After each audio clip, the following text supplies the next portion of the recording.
এই গরমের দিনে বিকালে কি খাবেন তাই নিয়ে এসেছি একটা হালকা ফুলকা সহজপাচ্য খাবার চাটের রেসিপি।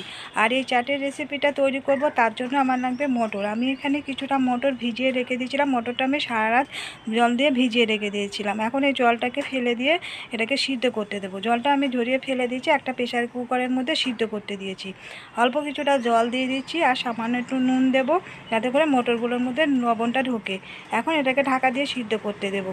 মটরটা আমি দুটো সিটি দিয়ে নামিয়ে নিয়েছি, যেহেতু এটা সারা রাত ভিজানো ছিল। আর যদি সারা রাত ভিজানো না থাকে, সকালে যদি ভিজান, সেক্ষেত্রে গরম জলে ভিজিয়ে দিলে তাড়াতাড়ি এটা ফুলে উঠে সিদ্ধ হয়ে যায়। আর সেক্ষেত্রে 3 থেকে 4টে সিটি দিতে হবে সকালে যদি ভিজান। আর সারা রাত ভিজালে দুটো সিটি দিলেই হয়ে যাবে। আর এখন এখানে আমি কিছু সবজি নিয়েছি, এগুলোকে প্রথমে কেটে টুকরো করে নেব। আর এই যে মটরটাকে সিদ্ধ করে নিয়েছি, নিয়ে ঢেলে নিয়েছি। এখানে নিয়েছি টমেটো কুচানো, শসা ছোটো ছোটো টুকরো করে কেটে রেখে দিয়েছি। এখানে আছে কিছুটা ধনেপাতা কুচি, কাঁচা লঙ্কা কুচানো আর পেঁয়াজ কুচানো, আর আছে গন্ধরাজ লেবু টুকরো করে কেটে রেখেছি।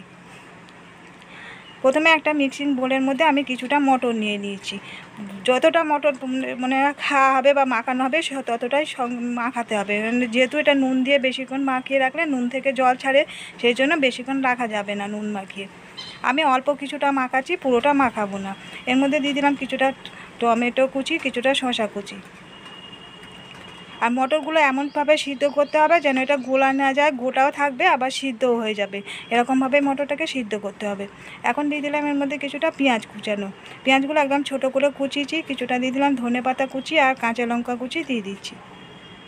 এবার যে ঝালটা বেশি খেতে পছন্দ করে, সেক্ষেত্রে ঝালের পরিমাণটা একটু বাড়িয়ে দেবেন। এখন দিয়ে দিচ্ছি এর মধ্যে বিট লবণ। বিট লবণটা বুঝিয়ে দিতে হবে কতটা লাগবে, সেরকম বুঝে। আর চাট মশলা দিয়ে দিলাম, এই ভাজা মশলা দিয়ে দিলাম হাফ চা চামচ। আর দিয়ে দিচ্ছি চাট মশলা 1/4 টিস্পুন। আর ভাজা মশলাটা আছে ধনে, জিরে আর শুকনো লঙ্কা, এগুলো ভেজে গুঁড়ো করা। এগুলো যদি একসঙ্গে না থাকে তাহলে আলাদা আলাদা ভেজে গুঁড়ো করে দিতে হবে। আর দিয়ে দিচ্ছি একটা গন্ধরাজ লেবুর রসটাকে নিংড়িয়ে দিয়ে দিচ্ছি। আর চাট মশলাটাও দিতে হবে। আর যেহেতু বিট লবণটা অল্প করে দিতে হবে, যেহেতু চাট মশলার মধ্যে কিন্তু নুন থাকে। এখন সমস্ত মশলাগুলোকে দিয়ে এটাকে ভালো করে মাখিয়ে নিচ্ছি। একটা চামচের সাহায্যে প্রথমে ভালো করে মাখিয়ে নিলাম। নিয়ে এগুলোকে আমি এবারে ছোটো দুটো বাটির মধ্যে তুলে নিচ্ছি।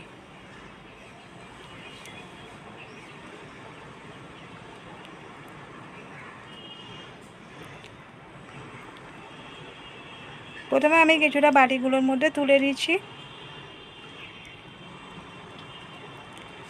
আবারও বললাম, এগুলো কিন্তু যতটা খাওয়াবে ততটাই প্রথমে মাখতে হবে। একবারে বেশি করে নুন মশলা দিয়ে মাখানো যাবে না, মাখলে কিন্তু নুন থেকে জল বেরোবে, তখন খেতে ভালো লাগবে না বেশিক্ষণ মেখে রেখে দিলে। এখন আমি দুটো বাটির মধ্যে সার্ভ করার জন্য তুলে নিয়েছি। এর মধ্যে দিয়ে দেবো এখন তেঁতুলের চাটনি।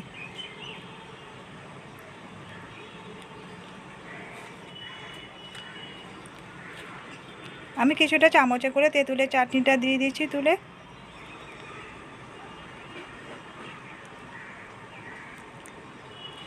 এতে তেঁতুলের চাটনিটা করে বেটা ফ্রিজে রাখা ছিল, সেই জন্য জমে গেছে। ওই জন্য একটু জমে গেছে, চামচে করে তুলে তুলে দিয়ে দিলাম। আর উপর থেকে দিয়ে দিচ্ছি কিছুটা ঝুরি ভাজা। ঝুরি ভাজা আর তেঁতুলের চাটনিটা দিলে খেতে খুবই ভালো লাগে। ঝুরি ভাজাগুলোকে দিয়ে এবার এগুলোকে সার্ভ করব।